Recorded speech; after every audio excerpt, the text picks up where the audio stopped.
The Ford Explorer is the second best-selling three-row crossover in America, and as you might expect out of anything that sells in this kind of volume, there are a ton of different ways you can get the Explorer. 3 different drivetrains under the hood, tons of different trim levels. There's even a new off-road trim level.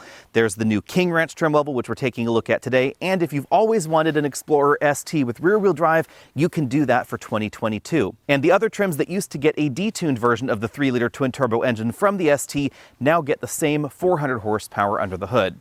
The new King Ranch Explorer definitely has the most bling of the bunch. We have a big chrome grille there, LED headlights, LED fog lights, and big wheels that you'll see a little bit later. The most expressive version of the Explorer, I think, is the new Timberline trim. That's the one I'm really interested in trying. Hopefully I'll be able to get my hands on it soon.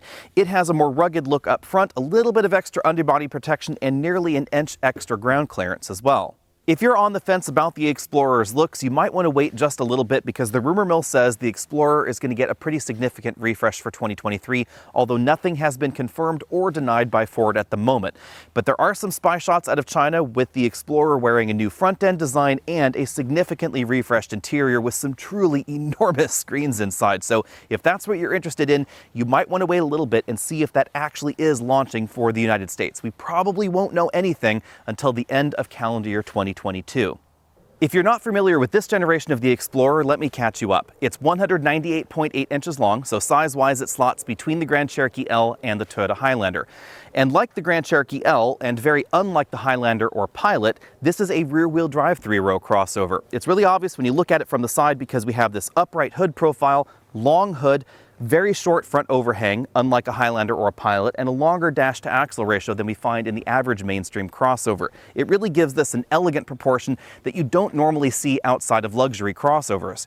If you want a rear-wheel drive 3-row crossover in America and you don't want this and you don't want a Grand Cherokee L or a Dodge Durango, you're going to have to get something like a BMW X7 or a Mercedes-Benz GLS. If you get the top-end versions of the Explorer, we get fairly wide tires, 255/55 R20s in this model. There's a different wheel design and a different tire, but the same tire size in the Explorer ST. I have to admit, I was expecting slightly wider tires on the Explorer ST because this does not handle quite as well as the performance versions of the Dodge Durango, which should be sailing off into the sunset a little bit later this year. But generally speaking, handling is right up there with the Grand Cherokee L and definitely above the average 3-row crossover. Moving to the rear, we have a fairly conservative design when it comes to the tail lamps and the hatch design, but we do have quad exhaust tips on the twin-turbo V6 model. 2-inch receiver right there, 4-pin and 7-pin wiring harness connections. King Ranch logo over there on the side. Fun fact, my great-grandfather actually worked for the King Ranch once upon a very long time ago. 4-wheel drive logo right over here on the tailgate. With an engine and transmission borrowed out of one of Ford's pickup trucks, you might assume that the Explorer had high towing and payload numbers in mind. But in fact, they're really quite average for a 3-row crossover.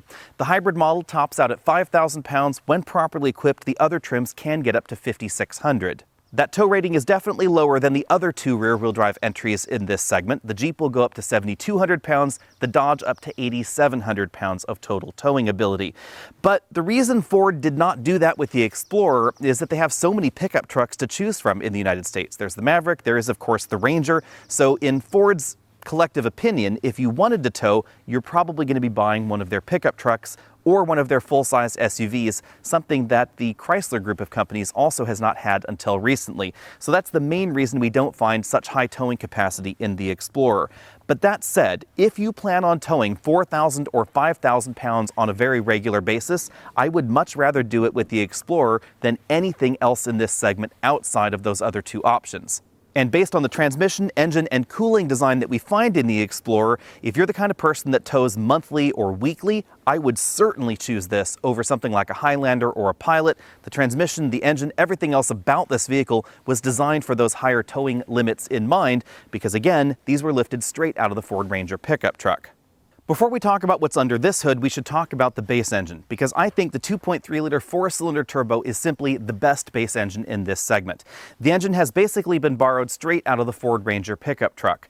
When used under this hood, it produces 300 horsepower and 310 pound-feet of torque.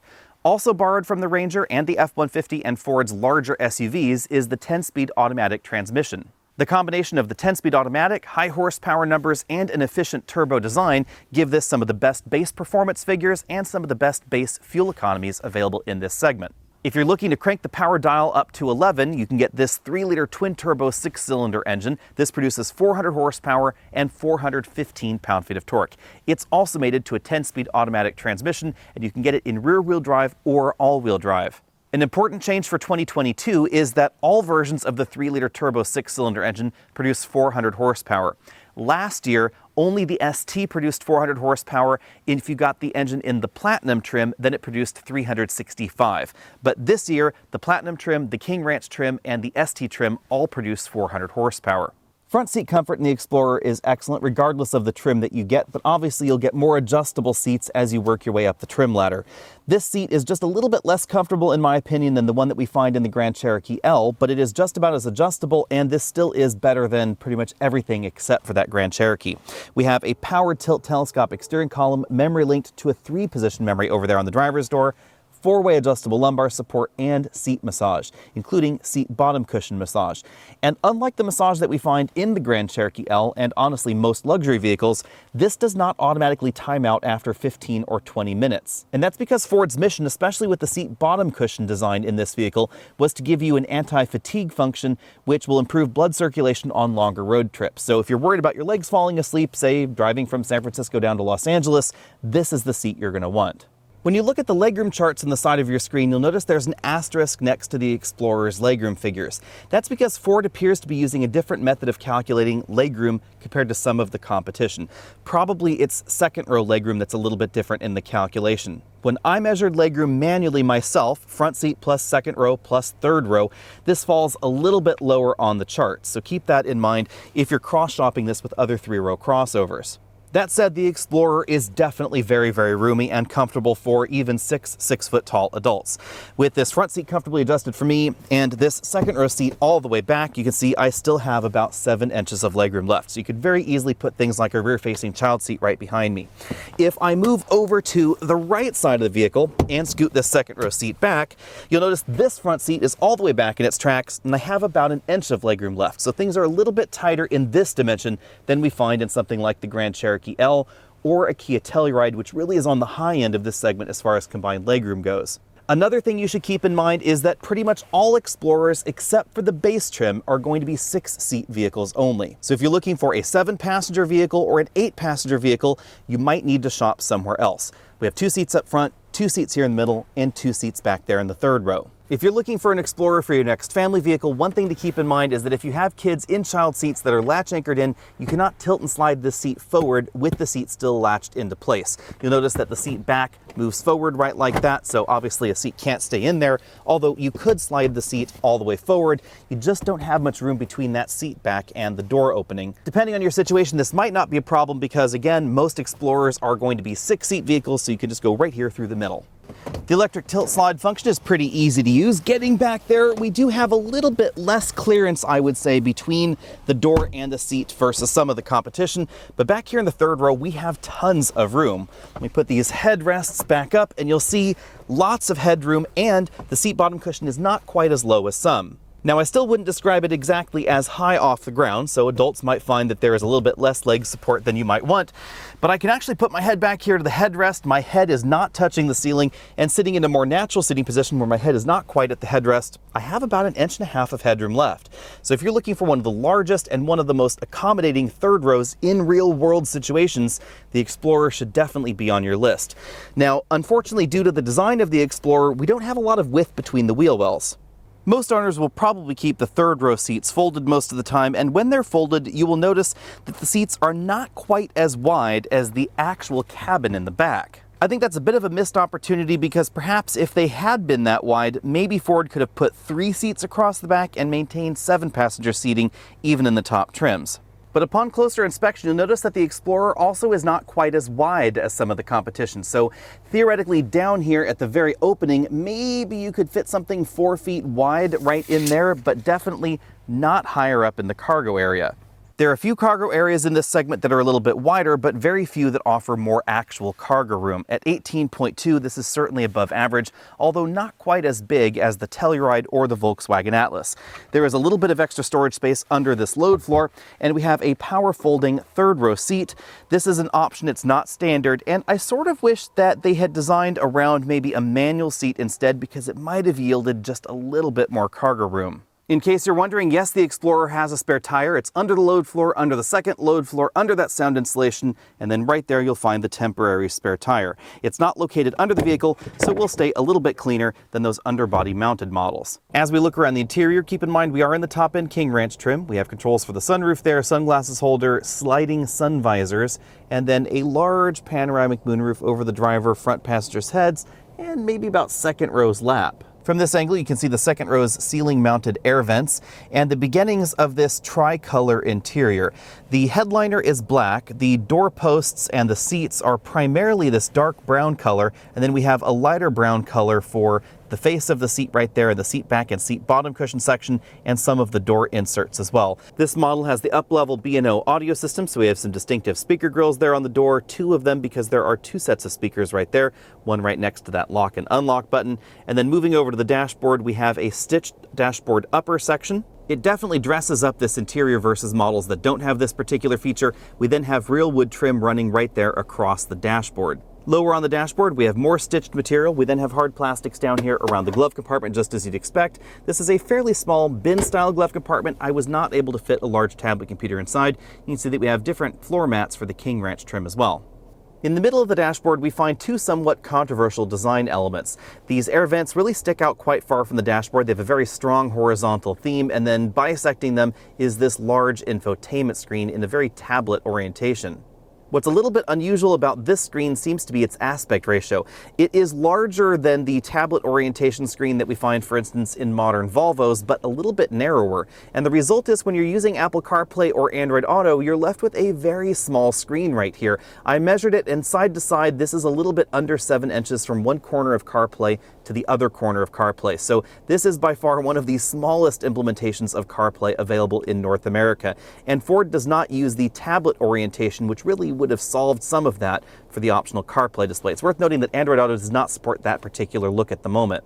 Also a little funky, when you're using CarPlay, this lower portion of the screen doesn't really do anything other than this. You can track forward and backward, and you can adjust your Apple CarPlay preferences right there, but that's basically all this entire, I guess, 3/4 of the screen practically does for you. On either side of that large tablet display, we find more of that real wood trim, physical buttons down here for the infotainment system, a few various features there like the 360-degree camera feature. That is another thing actually I should mention. If I hit that button, you'll notice that the camera also happens right up here in this small portion of the display, rather than some of the other vehicles with tablet orientation or portrait orientation displays where you have one picture up there and then the 360-degree camera, say, down there, something like that. That would have been a bit more useful. But we do have physical knobs for volume and tune, physical controls for the dual zone automatic climate control system up front. There's also a third zone in the back, heated and ventilated seats up front. Below that, we have a fairly decently sized storage area here with a Qi wireless charging mat, two USB inputs, 12-volt power port right there. Same sort of rotary shifter we've seen from Ford for a while. Drive is all the way around there. Park is all the way around on that side. There's a manual mode button in the middle. Two large cup holders over here, some extra storage cubbies here and there as well. Electric parking brake, auto brake hold, auto start stop enable disable. This button enables and disables traction control, hill descent control, and then this drive mode toggles around for the various drive modes. Between the front seats, we find a padded center armrest, again with the King Ranch logo, lots of logos in here, and then a pretty decently sized storage compartment. And then my bad on the Qi wireless charging mat being in that compartment, I lied. It's actually right here just in front of this storage compartment. Top-end trims get this large full-color LCD instrument cluster. This is not quite as configurable as some of GM's latest LCD cluster designs, but it still has pretty decent animation. So as I rotate around drive modes here, you can see we have those attractive animations there in the middle. If I move over to trail mode, we get a tachometer and some off-roading information inside the tachometer. As you'd expect, Sport has a sportier theme with kind of a minimalist gray background. Tow haul mode is pretty similar. We get a different color scheme and a transmission temperature readout right there inside that tachometer. It's worth noting that we don't have an integrated trailer brake controller in any version of the Explorer. The steering wheel has more real wood trim, another King Ranch logo right there in the middle of that split bottom spoke. We then have two side spokes, leather wrapping, pretty minor sport grips right up top on this round steering wheel. Moving in for a closer look, we have the controls for the adaptive cruise control system over here on the left side, controls for the multifunction LCD cluster on the right, and then the infotainment buttons are split. So track forward, backward on the right, volume up, down over here on the left. On the back of the steering wheel, we have paddle shift buttons that work in drive mode or in the manual mode that you select from that rotary shifter. Out on the road, you're definitely going to notice the power from this 3-liter twin-turbo 6-cylinder engine. 0 to 60 happened in 5.3 seconds. Now 0 to 60 in this and the ST and the Platinum with this engine are all identical. Previously, the Platinum model was a little bit slower because it didn't receive quite as much power as the ST. Ford has updated that for 2022, and now performance should honestly be pretty similar across the board. Obviously, actual curb weight will vary based on the options that you select, and that is going to have an effect on 0 to 60 performance. New for this year, you can get 400 horsepower and rear-wheel drive if you want something that's a little bit more lively. But speaking of lively, 0 to 60 times in this vehicle are always going to be a little bit slower than something like the Dodge Durango SRT, because I think Ford went for a better balance with the Explorer. This still has excellent fuel economy, even with the 3-liter twin-turbo 6-cylinder engine, and let's just say that's not something that we can say about that 6.4-liter V8 under the hood of the Durango. In my 60-0 braking test, it took 124 feet for this to stop from highway speeds back to 0. That honestly was a little bit longer than I had expected, and I think it's all down to the tires and the tire size. These tires are pretty typical all-season tires. If you want to stop shorter, you're going to want something like a summer tire or a more aggressive all-season tire. All of those would drop your stopping distance down. When it comes to the handling score, I'm certainly going to give this a solid A. The Explorer has a great feel to it out on the road. Handling ability might not be where we find the Durango SRT, but it is certainly better than the regular 5.7-liter V8 in the Durango, or the base Durango, or the base Jeep Grand Cherokee L. The Grand Cherokee L has a good feel to it, but it definitely feels bigger and heavier and less willing to dance out on your favorite winding mountain road versus the Explorer. As far as the rest of the competition goes, I know I keep talking about those two rear-wheel drive entries, but very little else directly compares with this when it comes to the way the Explorer drives. A Mazda CX-9 is definitely fun, so is a Telluride, so is a Palisade. The Pilot's not bad either with its torque vectoring rear axle, but none of them are going to have the feel that the Explorer has, especially if you choose the two-wheel drive model. When it comes to all-wheel drive performance, you should know that unlike the Grand Cherokee or the Durango, this does not have a locking transfer case available. It also doesn't have a rear locker available like you'll find in the Jeep, nor a 2-speed transfer case like you will find on the Dodge and the Jeep. And that means that in general terms, this all-wheel drive system is going to be a little bit less capable when the rough gets really rough, but for most folks, this is going to be more than capable. As far as all-wheel drive hardware goes, this does not have a locking transfer case or a 2-speed transfer case or a locking rear differential like you will find in some of the competition. So generally speaking, off-road capability is not going to be at the same level, even when we're talking about just minor off-roading situations versus something like the Jeep Grand Cherokee. But this is going to be more than capable for the kinds of things that the average 3-row crossover family is going to do. National parks, Bureau of Land Management land, etc. This is going to be just fine. But if you plan on conquering Moab, you're going to want the Jeep. Out on a rougher road like the one that I'm on here, I appreciate that although the Explorer has 20-inch wheels, it has 55 series tires. There's still a little bit more cushion on these wheels than you'll find in some of the competition that also has 20-inch wheels. I think that's part of Ford's mission to make the Explorer a little bit more off-road capable than average, but of course if you want the most off-road capable Explorer, that's going to be the Timberline model, and it's going to have even more cushion. Although we don't have an adaptive suspension or an air suspension in this vehicle like you will find available in the Grand Cherokee, I'm going to give ride quality an A because I think Ford struck exactly the right balance between towing ability, payload ability, passenger comfort, and daily driver livability. Back out on the paved road, I measured 70 decibels of cabin noise at 50 miles an hour, making this one of the quieter crossovers in this segment. I was surprised that that was a little bit lower than the last time I drove the Explorer, so it appears that Ford has perhaps improved a little bit of sound deadening all the way around.